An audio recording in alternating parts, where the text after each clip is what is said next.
Assalamualaikum warahmatullahi wabarakatuh. Perkenalkan, nama saya Parawati Dita. Di sini akan memberikan edukasi tentang IMS, yaitu infeksi menular seksual. Jadi yang pertama adalah pengertian. Apa itu infeksi menular seksual? Infeksi menular seksual adalah berbagai infeksi yang dapat menular dari satu orang ke orang lain melalui kontak seksual. Lalu ada jenis-jenis IMS yang disebabkan karena bakteri.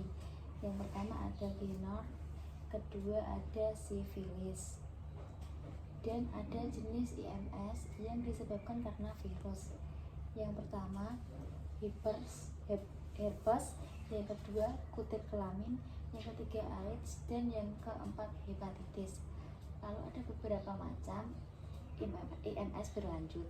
Yang pertama PRP atau penyakit radang panggul, yang kedua kanker serviks, yang ketiga komplikasi kehamilan.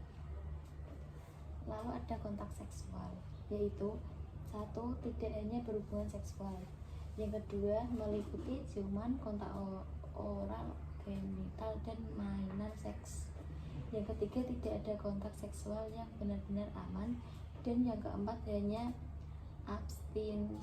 abstensia dan monogami. Lalu ada kondom. Yang pertama berguna untuk mencegah HIV dan gonore. Yang kedua proteksi yang merendah terhadap HPV penyebab kutil kelamin. Gejala apa sih yang disebabkan oleh IMS? Yaitu cairan yang tidak biasa keluar dari alat kelamin.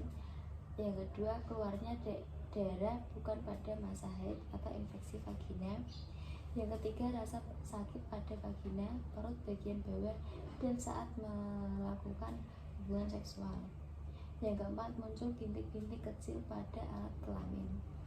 Yang kelima, luka atau lecet pada alat kelamin dan sekitarnya. Lalu ada gejala IMS pada laki-laki.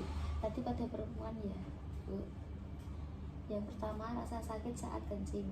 Yang kedua, pembengkakan pada buah pelir dan terasa sakit atau panas.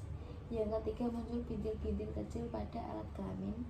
Dan yang keempat, luka atau lecet pada alat kelamin dan sekitarnya. Penyebab IMS yaitu 1.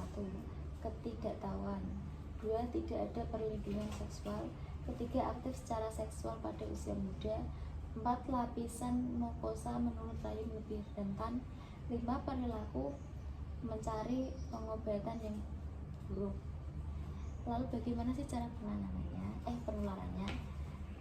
IMS itu bisa ditularkan melalui 1. Cairan darah, 2. Cairan vagina, 3. sperma, 4. ASI dan ASI atau proses menyusui antara ASI yang mengandung virus.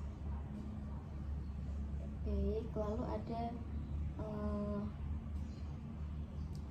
apa hubungan IMS dan HIV atau AIDS? Jika terkena IMS, maka akan meningkatkan risiko menjadi lebih mudah terkena HIV dan AIDS. Di sini ada kayak terkena IMS dan terkena risiko terkena AIDS ya, bisa dilihat. Lalu ada pencegahan HIV dan AIDS. Yang pertama, abstinence. Yang kedua, be faithful. 3. Kondom. 4. No drugs. 5. Education. Baik, saya rasa itu dulu yang dapat saya sampaikan. Apakah